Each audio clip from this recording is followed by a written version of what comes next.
मिनश्शैतानिर्रजीम बिस्मिल्लाहिर्रहमानिर्रहीम वला तक़रबुज़्ज़िना इन्नहु काना फ़ाहिशा वसाअ सबीला सदक़ल्लाहुल अज़ीम।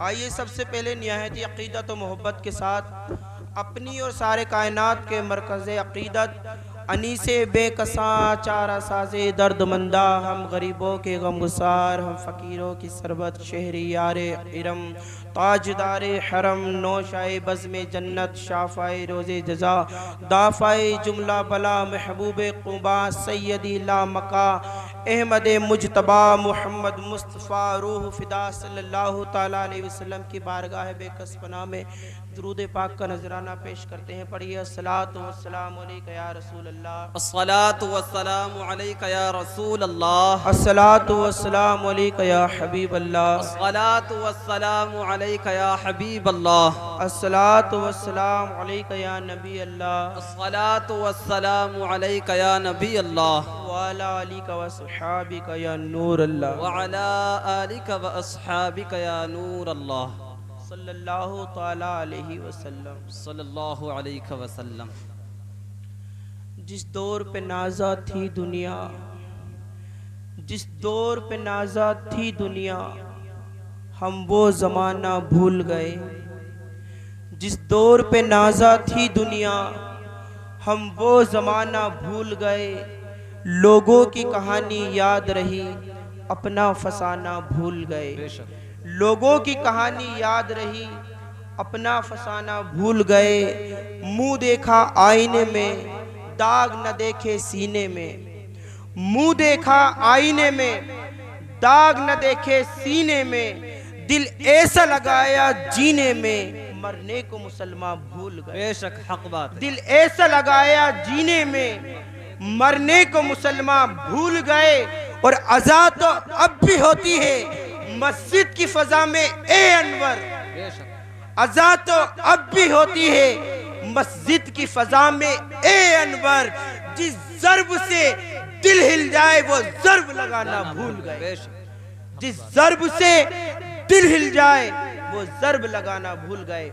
मेरे आका अलैहिस्सलातु व तस्लीम के प्यारे दीवानों, आज की महफिल इस्लाह मुआशरा के नाम से मुनाक़िद की गई है और जो उन्वान मुझको दिया गया है, जिस पे लबकुशाई करनी है, वो ज़िना के ताल्लुक से है। और ये एक ऐसा उन्वान है कि कभी कभी बयान करते वक्त ये तबीयत पे गिरा गुजरता है, सुनने में गिरा गुजरता है, लेकिन दर हकीकत मर्ज होता है। और जैसा मर्ज होता है तो दवा भी उसी के हिसाब से होनी चाहिए। फिर इस टॉपिक को, इस उन्वान को जब खोला जाता है तो आप देखें कि दुनिया के अंदर जितने भी मज़ाहिब हैं, तो किसी भी धर्म के अंदर जिना जैसे बदतरीन गुनाह को, जिना जैसे बदतरीन मर्ज को किसी भी धर्म के अंदर अच्छी निगाह से नहीं देखा जाता। अब चाहे वो ईसाइयों का धर्म हो, अब वो चाहे सिखों का इज़्म हो, या फिर वो हिंदू इज़्म हो, या फिर मुसलमानों का धर्म हो, ए टू जेड जितने भी धर्म दुनिया के अंदर मौजूद हैं, हर धर्म जिना की मजम्मत को बयान करता है, हर धर्म जिना के नुकसानात को बयान करता है। लेकिन मेरे आका अलैहिस्सलातु व तस्लीम के प्यारे दीवानों, आप जानते हैं हमारा जो मज़हब है वो मज़हब इस्लाम है। और मज़हब इस्लाम जो है तमाम दुनिया के तमाम मज़ाहिब से मुख्तलिफ सोच रखता है। हमारी सोच में भी पाकीज़गी है, हमारी फिक्र में भी पाकीज़गी है। इसलिए जिना को जब उठाया जाता है तो हमारा कुरान मुताद्दिद मकाम पर जगह व जगह इसके नुकसानात को बयान करता है। हदीसों को उठाया जाता है तो हदीस मुबारका में इसके नुकसानात और इसके बदले मिलने वाली सजाएं और उनकी होलनाकियों के तज़किरे होते हैं। यानी जिना वो बदतरीन मर्ज है, वो बदतरीन गुनाह है कि किसी भी मजहब के अंदर इसको अच्छा नहीं समझा जाता। लेकिन जिना है क्या, है क्या? रब्बे कदीर अपने कुरान मुक़द्दस में इरशाद फरमाता है, वला तक़रबुज़्ज़िना इन्नहु काना फ़ाहिशा वसाअ सबीला। फरमाया ईमान वालों इसके करीब भी न जाओ। जिना करना तो बहुत दूर की बात है, कुरान क्या फरमाता है, ए ईमान वालों इसके करीब भी न जाओ। वसाअ सबीला, इन्नहु काना फाहिशा, ये फहश काम है, ये गंदा काम है, इसके करीब भी न जाओ। अगर इसके करीब गए तो इसके करीब जाने के नुकसानात क्या हैं? आपको मिसाल के तौर पर मैं समझाऊं कि अगर एक खंबा है, बिजली का पोल है, अब पोल कितना ही खूबसूरत है, पोल कितना ही जमील है, लेकिन पोल के अंदर अगर करंट मौजूद है, अगर उस खंबे के अंदर करंट मौजूद है, तो जो इसकी जिम्मेदार है वो क्या करते हैं? खंबे के ऊपर एक खोपड़ियों का निशान बनाते हैं और हड्डियों का किरोस लगाते हैं, यानी वो लोगों को चेतावनी दे रहे हैं। अगर मोहल्ले के अंदर आपके कोई खंबा है, कोई पोल है और उसके ऊपर करंट आ रहा है, तो उसके ऊपर एक सिग्नेचर बनाए जाते हैं, एक हड्डियों की खोपड़ी बना के किरोस का निशान लगाया जाता है। गोया पूरे मोहल्ले को ये बताया जा रहा है कि इस पोल पर करंट मौजूद है। अगर कोई नादानी के सबब इस पोल को छू लेता है तो उसकी जान खतरे में जा सकती है। तो अब जिन लोगों को मालूम है कि जो खंबा है, ये जो पोल है, इसके अंदर करंट मौजूद है, तो अपने दोस्तों को भी बचाते हैं, अपने अहबाबों को भी बचाते हैं, अपने रिश्तेदारों को भी बचाते हैं। क्यों? किसी ने नादानी के सबब अगर इस पोल पे हाथ रख दिया तो उसकी जान जाने का खतरा है। अब चाहे खंबा कितना ही हसीन हो, कितना ही जमील हो, कितना ही खूबसूरत हो, लेकिन उसके कोई करीब नहीं जाता, क्योंकि करंट लग गया तो जान जाने का खतरा है। बिना तमसील, बिना तमहीद, जिना वो बदतरीन करंट है, अगर कोई इसके करीब चला गया तो ईमान जाने का खतरा है। बेशक बेशक, वो बदतरीन करंट है जिना। और हमारा हाल क्या है? मेरे कौम के जवानों और पर्दे में रह के सुनने वाली मेरी माँ और बहनें, क्या हम ये समझते हैं कि सिर्फ शर्मगाही जिना करती है? नहीं, आंख भी जिना करती है, कान भी जिना करते हैं, जबान भी जिना करती है, बल्कि जिस्म के हर अज़ा जिना करते हैं, हर अज़ा जिना करते हैं। मुझे शोबुल ईमान की एक हदीस याद आ गई, इमाम बहकी जिसको रिवायत करते हैं कि अल्लाह तबारक व ताला ने मूसा कलीमुल्लाह पर तौरेत का नुज़ूल फरमाया, तौरेत उतारी। जैसे एक कुरान है, इसी तरीके से एक तौरेत किताब है जो सैयदना मूसा कलीमुल्लाह। इमाम बहकी शोबुल ईमान के अंदर लिखते हैं कि उस किताब तौरेत के ऊपर, तौरेत के अंदर 10 खुसूसी आयतें थी जिसमें रब तबारक व ताला मूसा से कलाम फरमाता है। 10 ऐसी आयतें हैं जो सिर्फ मूसा अलैहिस्सलाम के लिए उतरी थी, जिसमें रब तबारक व ताला मूसा से कलाम फरमाता है। और क्या फरमाता है कि ए मूसा, अगर तू भी ये 2 काम करे तो मैं तुझसे भी अपनी रहमतों का नुज़ूल, तुझसे भी अपनी रहमतों का नुज़ूल रोक लूं। किससे कुदरत कलाम कर रही है? मूसा से। कौन मूसा? जो रब का लाडला है, जो रब की बारगाह में जिदे करता है, जिसे कुदरत तूर पे बुलाकर तौरेत जैसे इनामात से नवाजती है, जिसके लाड उठाती है। हत्ता कि कुरान में पुकार पुकार कर कुदरत कहती है, मिन जानिब तूरी लेमन कर रब नहु व नजिया। ए मूसा, तूर की जानिब जरा तनहा आ कि मैं तुझसे कुछ प्यार की बातें करूं। उस मूसा से कुदरत कह रही है कि मूसा, अगर तू भी ये 2 काम करे तो मैं तुझसे भी अपनी रहमतों को रोक लूं। अल्लाह अकबर। वो कौन से 2 काम हैं?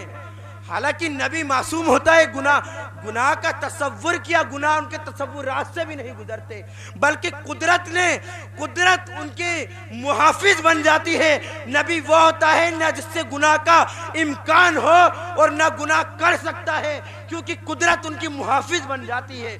लेकिन कभी कभी कुदरत मासूमों से इस अंदाज में गुफ्तगू करके ये बताना चाहती है कि जब मासूमों से इस अंदाज में गुफ्तगू हो रही है तो मेरी और तुम्हारी औकात क्या है? बेशक, मेरी और तुम्हारी औकात क्या है? सैयदना मूसा कलीमुल्लाह ने अल्लाह की बारगाह में अर्ज की, मौला तबारक व ताला, वो कौन से ऐसे 2 काम हैं कि जिसके बदले तू अपनी रहमतों का नुज़ूल मुझसे भी रोक लेगा? तो रब तबारक व ताला इरशाद फरमाता है, मूसा, अगर तू चोरी करे और जिना करे तो मैं तुझसे भी अपनी रहमतों को रोक लूं। अल्लाह अकबर। हालांकि मैं बार बार कह रहा हूँ इल्म स्टेट पे बैठे नबी वो होता है कि जिससे गुनाह हो ही नहीं सकता, बेशक। लेकिन कुदरत कभी कभी मासूमों से इस अंदाज में बात कर रही है कि इनके जरिए कौम को समझा दे कि मेरी और तुम्हारी औकात क्या है। जब ऐसे जलील कद्र अंबिया से ऐसे खिताब फरमा रही है कुदरत, तो मेरी औकात क्या है। आज क्या समझते हैं कि रात की तन्हाइयों में जुर्म कर करके, जिना कर करके, खलवतों और जलवतों में और शादियों के मौकों पर और बिया और शादियों के मौकों पर वीरानगियों में तन्हाइयों में जाके जिना की महफिलें मुनाकिद करने वालों, याद रखो तुम दुनिया की निगाहों से छुप सकते हो लेकिन कुदरत की निगाहों, बेशक, हक बात। और जिना तो इतना आम हो गया है कि मैं क्या इसको बयान करूं। एक कुरान का वाक़या मुझे याद आ गया जिसे हजरत अल्लामा फखरुद्दीन राजी ने तफसीर कबीर के अंदर इसको लिखा है, ये कुरान के तर्जुमे में भी मौजूद है। देखिए क्या वाक़या है कि इमाम राजी लिखते हैं तफसीर कबीर के अंदर, बनी इसराइल में एक जवान है और कैसा जवान है कि अल्लाह तबारक व ताला ने उसे इसमें आज़म अता फरमाया है। वो ऐसा जवान है, इसमें आज़म वो है। यूं तो इसकी तशरीह ये निकलती है कि अल्लाह तबारक व ताला का सबसे बड़ा नाम जिसे कुदरत ने छुपा रखा है और इसमें बेशुमार इख्तलाफात है, फिर ये एक अलग मौजूद है। बहरहाल कुदरत ने उसे इसमें आज़म अता फरमाया है। इसमें आज़म की फजीलत ये है कि हुजूर फरमाते हैं कि जो फरिश्ते अर्श से सेकंड में फर्श पर आते हैं कि इसमें आज़म पढ़ के आते हैं और फर्श से अर्श पे पहुंचते हैं सेकंड में, ये इसमें आज़म की बरकतें हैं। तो कुदरत ने उस जवान को जो बनी इसराइल का है उसे इसमें आज़म अता फरमाया है और उसकी इबादतों का और रियाजतों का आलम यह है कि वो दुआ के लिए हाथ नहीं उठाता, अहद करता है, कुदरत उसकी दुआओं को कबूल कर लेती है। वो ऐसा जवान है कि फर्श पे रहकर जब अर्श की ओर निगाहों को उठाता है तो अर्श के मनाजिर को देख लेता है। अल्लाह ने उसको ऐसा नवाजा है। वो ऐसा जवान है, ऐसा आबिद है कि अपने दौर में बड़े बड़े पाए के बड़े बड़े दानिशमंद अक्लमंद उलमा जो है उसके 12,000 शागिर्द हैं। वो उसके इल्म का मकाम है।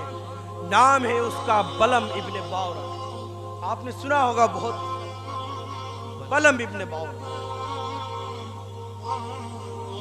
अब सैयदना मूसा कलीमुल्लाह को अल्लाह तबारक व ताला ने बलम इब्ने बावरा की जो कौम है, कौम जब्बार, जो शरकस हो गई, जो कुदरत की नाफरमानियां करने लगी, जो बदकारियों में मुब्तला हो गई, तो रब तबारक व ताला ने वही के जरिए मूसा अलैहिस्सलाम को ये पैगाम पहुंचाया कि जाओ कौम जब्बार से जिहाद करो।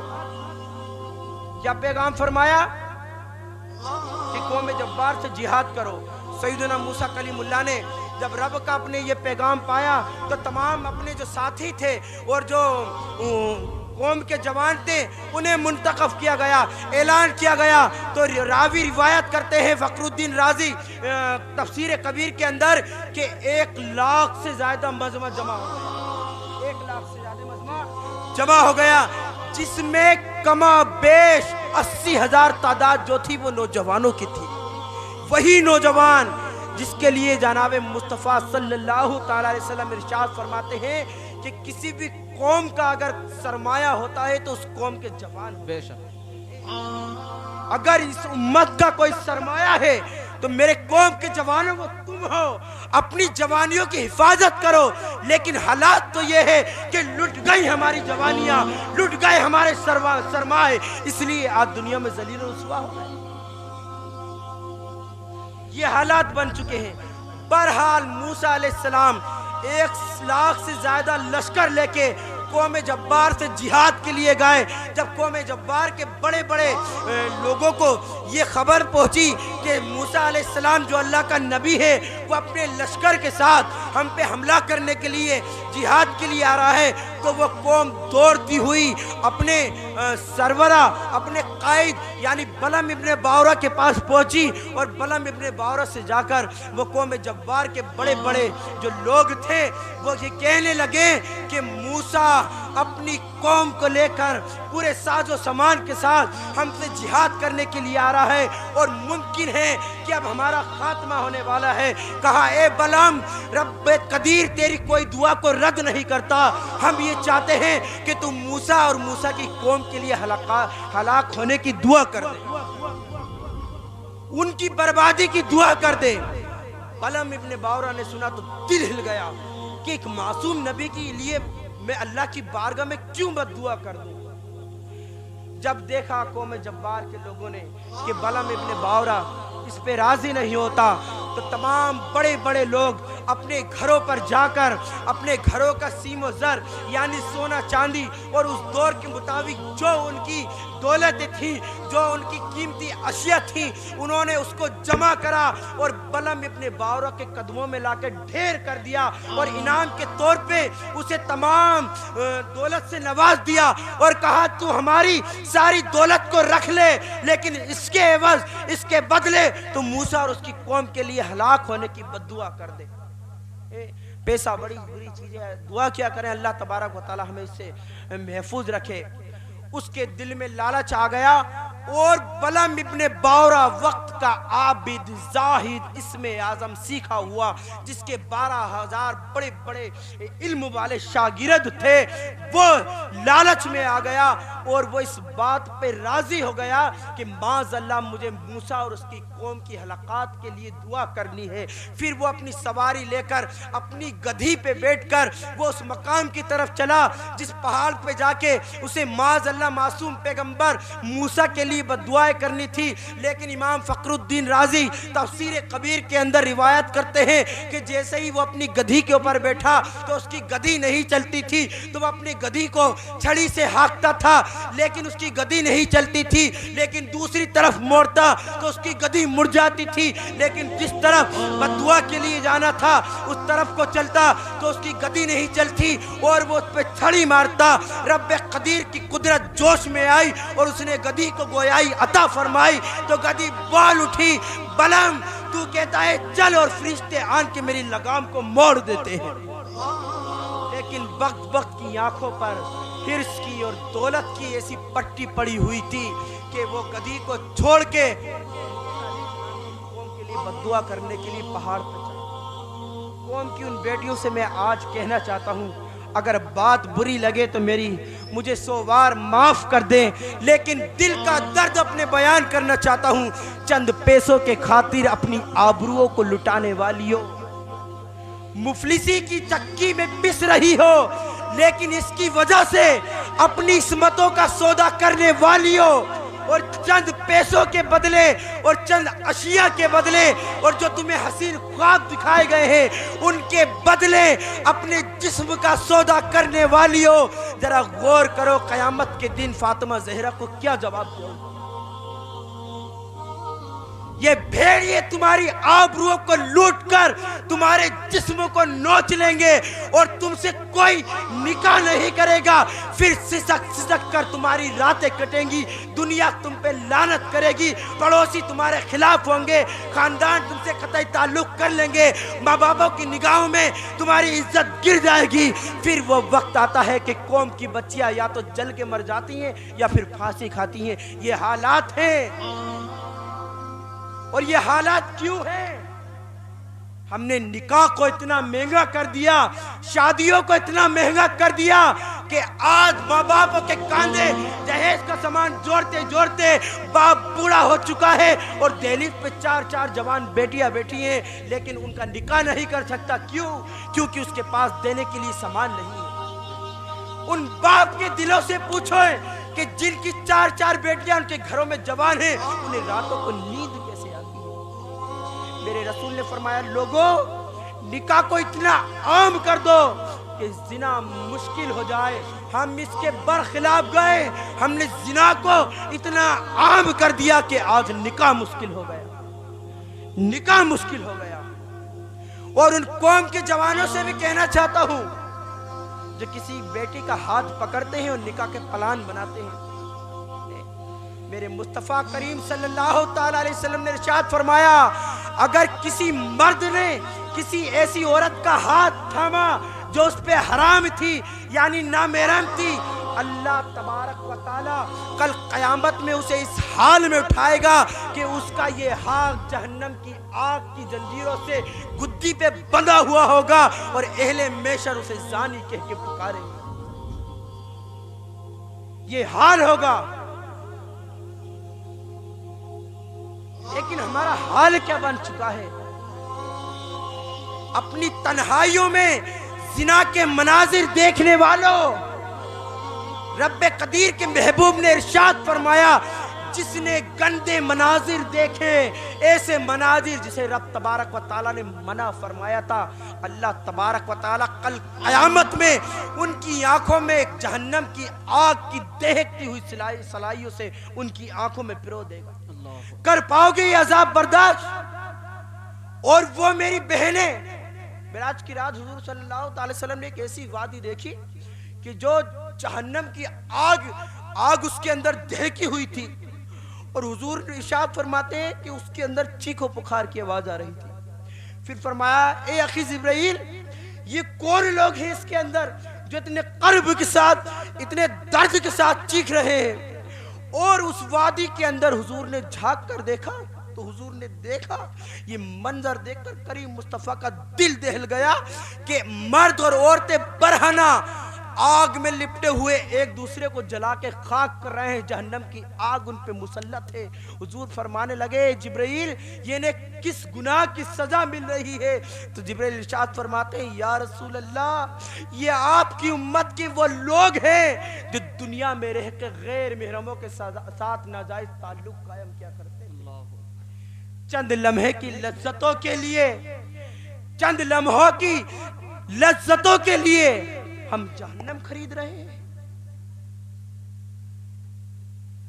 आज क्या हाल है मेरे कौम के जवान का? इंटरनेट ने उनकी जवानियों को बर्बाद कर दिया, इंटरनेट ने उनकी जवानियों को सल्ब कर लिया। आज खुद गौर करें कि जब हम रात को नर्म नर्म बिस्तरों पे लेटते हैं, लेटते वक्त हमारी मोबाइल की स्क्रीन पे क्या होता है, मैं क्या बोलूं। और जिना से भी ज्यादा मुझसे किसी ने कहा था और मैंने तहकीक भी की दौरे हाजिर में, मुझे मालूम है मेरी कौम बुरा मानेगी, आप मुझे लाख बेहया कहें, कसम खुदा की, लेकिन मैं बेहया ना हूं। मेरे रसूल ने इस उन्वान पर खोल खोल के बयान किया है उम्मत को। आप मुझे बेहया कहेंगे कि किस अंदाज में बयान कर रहा हूं। आज जो कौम के अंदर जिना से भी ज्यादा राइज है, 70% आज जो कौम के जवान जिना कर रहे हैं, इससे ज्यादा अहले स्टेट से भी कहता हूं मैं कि मुझे बाहया अल्फाज इस हदीस की तशरी, इस गुनाह की तशरी करने के लिए नहीं मिलते कि आज 70% कौम के जवान अपने हाथों से अपने ऊपर गुस्ल फर्ज कर रहे हैं। इससे ज्यादा बाहया इस गुनाह की तशरी करने के लिए मेरे पास अल्फाज नहीं है। आप समझ रहे हैं मैं क्या कहना चाह रहा हूं। इतने आप अल्हम्दुलिल्लाह दाना है, बीना है, अक्लमंद है, दानिशमंद है, मेरी बात को समझ रहे हैं। ये हालात है। फिर कह रहे हैं मुल्क शाम जल रहा है, फिलिस्तीन जल रही है, बगदाद का चैन सुकून बर्बाद हो चुका है। मुल्क हिंदुस्तान में मुसलमान अमन और सुकून के साथ नहीं रह सकता। बताएं कि जिस कौम के जवान अपने ही जिस्मों के साथ खेल रहे हो और फजर के वक्त नापाकी की हालत में चैन की चादर ओढ़कर सुकून की नींद सो रहे हो, क्या उस मुल्क में चैन और सुकून आबाद रहे? उस मुल्क के अंदर बहरहाल वो बलम इब्ने बावरा चोटी पे पहुंचा और वो लालच में आ गया दौलत की। कौम की बेटियों से कहता हूं कि दुनिया फानी है, खत्म हो जाएगी। ये जो तुम्हें हसीन ख्वाब दिखाते हैं कि तुम्हें बेहतरीन लिबास देंगे, तुम्हें तुम्हारे मेकअप को कीमती पैसे तुम्हें देंगे और तुम्हें घुमाने ले जाएंगे, भेड़िए है भेड़िए तुम्हारी जवानियों को। और उन जवानों से भी कहता हूं कि जो अपने बदन को उरियाना लिबास पहनकर तुम्हें जिना की दावतें दे रही हैं, तुम्हें अय्याशियों की दावतें दे रही है, ये तुम्हारी महबूब नहीं बल्कि गोया ये तुम्हें जहन्नम का ईंधन बनाने की कोशिश कर रही है। मत जाओ इनकी तरफ। मुझे सुलेमान अलैहिस्सलाम का एक कौल याद आता है। फरमाते थे सुलेमान अलैहिस्सलाम, लोगों अगर किसी नागिन के पीछे जाना पड़े तो चले जाना, लेकिन किसी औरत के हुस्न के पीछे न जाना। क्यों? क्योंकि अगर नागिन डसेगी तो जान जाएगी, लेकिन औरत का हुस्न डसेगा तो ईमान जाएगा। लेकिन इश्क मजाजी ने कौम को इतना बर्बाद कर दिया कि इसे इश्क समझ बैठे। इश्क के ऐन से वाकिफ नहीं है हम, जिसको मोहब्बत समझते हैं मोहब्बत की मीम से वाकिफ नहीं है।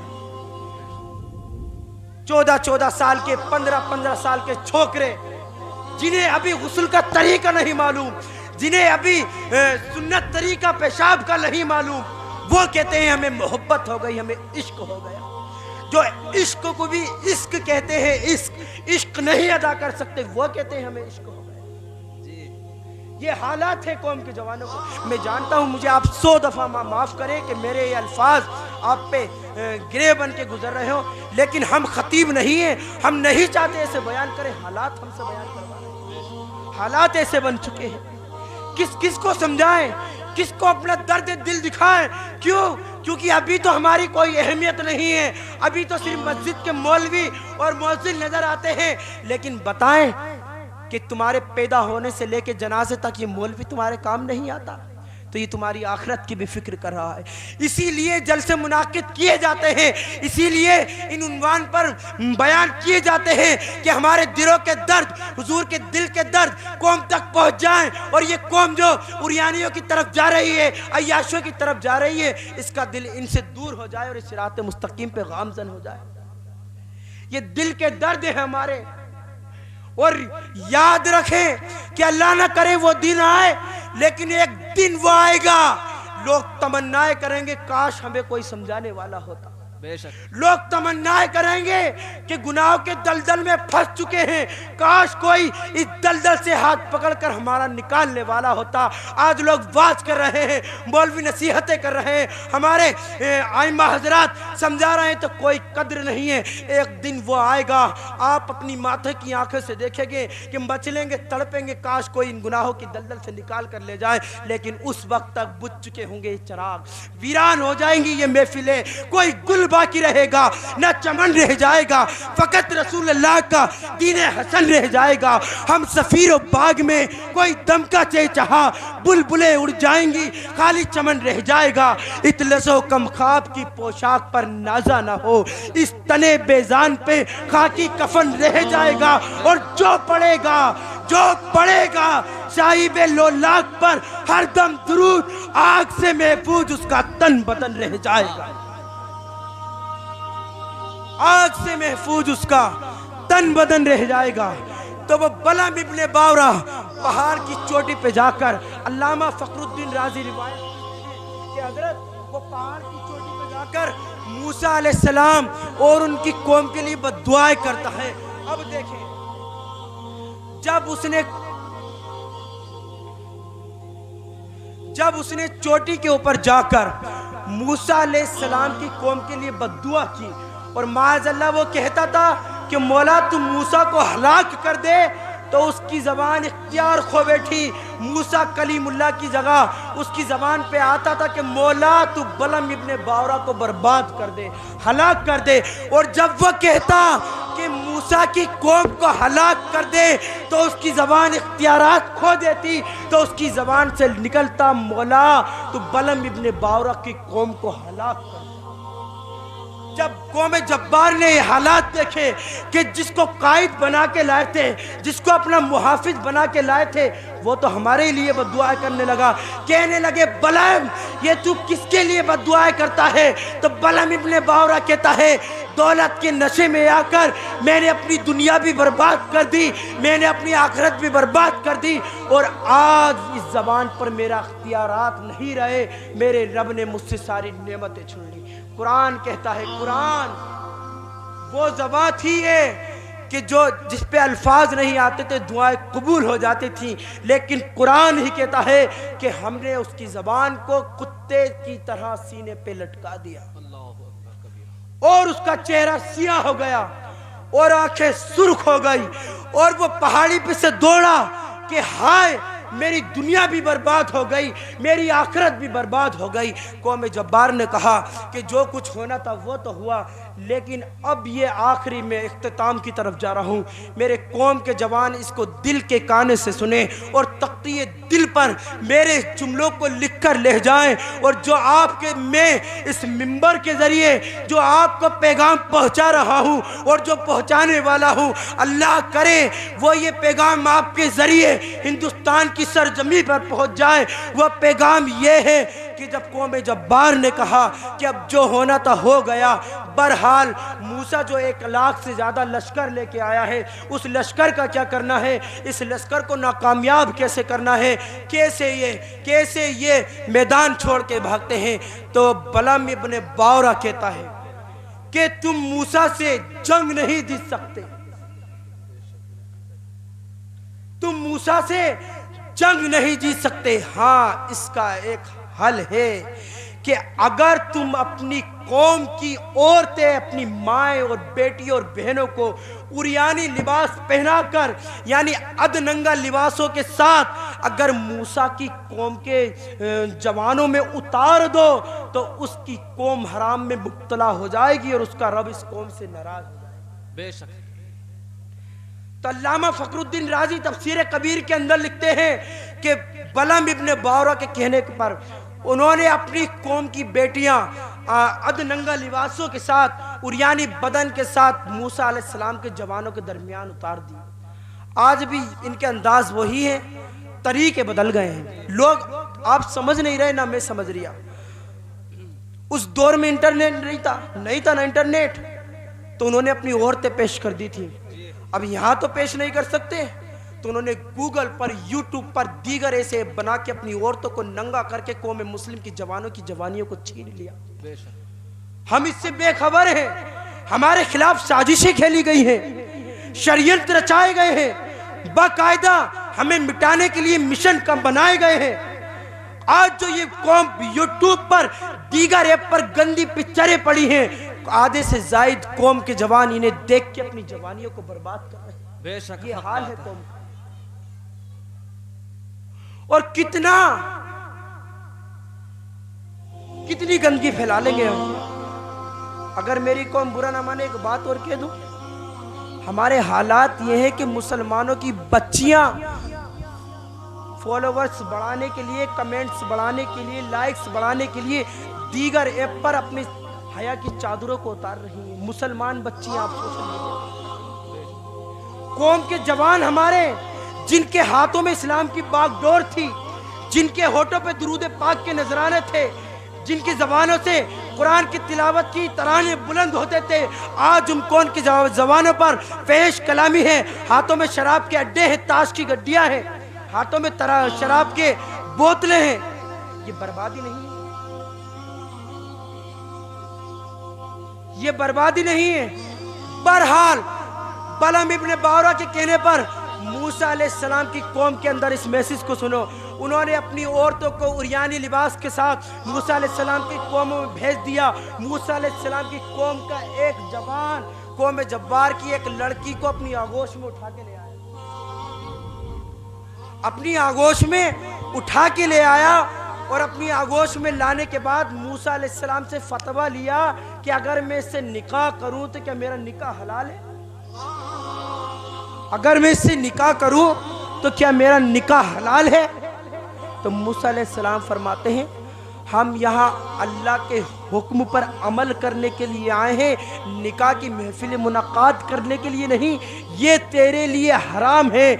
लेकिन उस जवान ने, इमाम फखरुद्दीन राजी तफसीर कबीर के अंदर लिखते हैं, उसने मूसा अलैहिस्सलाम की नाफरमानी की और वो शहवत के गलबे में आकर नशे में इतना आदी हो चुका था कि वो कौम जब्बार की इस लड़की को उठाकर वो एक झाड़ियों में ले गया और झाड़ियों में ले जाने के बाद उसने उसके साथ जिना किया, मुंह काला किया। इस अमल से रब कदीर इतना नाराज हुआ कि उसने ताउन की हवा चलाई और देखते ही देखते मूसा अलैहिस्सलाम की कौम के 70,000 जवानों की लाश उस मैदान के अंदर बिछ गई, उस मैदान के अंदर बिछ गई। मैं कहता हूं अगर मूसा अलैहिस्सलाम की कौम के अंदर अगर एक बंदा जिना करे, अल्लाह कौम के 70,000 जवानों को हलाक कर देता है। 70,000 जवानों को हलाक कर देता है।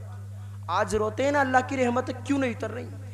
जिस कौम के 17 साल के 16 साल के बच्चे जिना कर रहे हो, उस कौम पे रहमतें कैसे उतरेंगी? जिस मुसलमान की बस्तियों में जिना के अड्डे मुनाकिद की जा रहे हो, शराबों के अड्डे मुनाकिद किया जा रहे हो, हद तो यह है कि हमारी मस्जिदों के आगे गेट पे बैठ के ताश के पत्ते उड़ाए जा रहे हो, वह कौम कैसे हलाक नहीं होगी? ये हाल बन चुके हैं हमारे। मैं कहता हूं इंटरनेट के जरिए कितनी शोहरत कमा लोगे, कितने लाइक ले लोगे, कितने कमेंट कर लोगे। आज इंटरनेट के जरिए जो कौम के अंदर ये गंद फैलाई जा रही है, ये गंदी वीडियो दिखाई जा रही है, ये झूठी शोहरत एक दिन खत्म हो जाएगी। ये झूठी शोहरत, इंटरनेट की इज्जत एक दिन खत्म हो जाएगी, क्योंकि इंटरनेट की इज्जत और शोहरत कोई शोहरत नहीं होती। अरे यूं तो नचनिया नाच के शोहरत कमा लेता है, लेकिन जैसे जैसे बूढ़ा होता है लोगों की नज़रों में जलीलो ख्वार होता है, और इंटरनेट की शोहरत एक दिन खत्म हो जाती है। लेकिन जिसे मेरा रब इज्जत दे दे, जिसे रब की बारगाह से इज्जत मिल जाए, वो इंटरनेट का मोहताज नहीं होता। बिना इंटरनेट के भी वो वक्त का ताजो शरिया बन जाता है। और जब उनके जनाजे उठते हैं तो ये ऐलान होता है, आशिक का जनाजा है, जरा धूम से निकले, महबूब की गलियों से जरा झूम के निकले। नारे तकबीर, नारे रिसालत, मसलके आला हजरत, जलसाए इस्लाहे मुआशरा। नारे तकबीर, नारे रिसालत। और किसी शायर ने कहा था, जब आशिक दुनिया से जाता है गुनहगार नहीं, बदकार नहीं, जानी नहीं। जब आशिक मरता है तो कहने वाले कहते हैं, मेरे जनाजे पर रोने वालों फरेब में हो, बगौर देखो, मरा नहीं हूँ, मरा नहीं हूँ, मरा नहीं हूँ, गमे नबी में लिबास हस्ती बदल गया। बेशक बेशक। तो आओ अपने रब की तरफ दौड़ो, अपने रब की तरफ। बुरा था मुसलमान मारा गया, एक तस्वीर थी मिठा दी गई। गुनाहों की तरफ मत जाओ, दलदल की तरफ मत जाओ, अय्याशियों की तरफ मत जाओ, शराबों की तरफ मत जाओ, जिना की तरफ मत जाओ, क्योंकि एक दिन सब खत्म हो जाएगा, लज्जतें मिट जाएंगी, गुनाह बाकी रह जाएगा, उसका हिसाब देना होगा। उस वक्त क्या करोगे?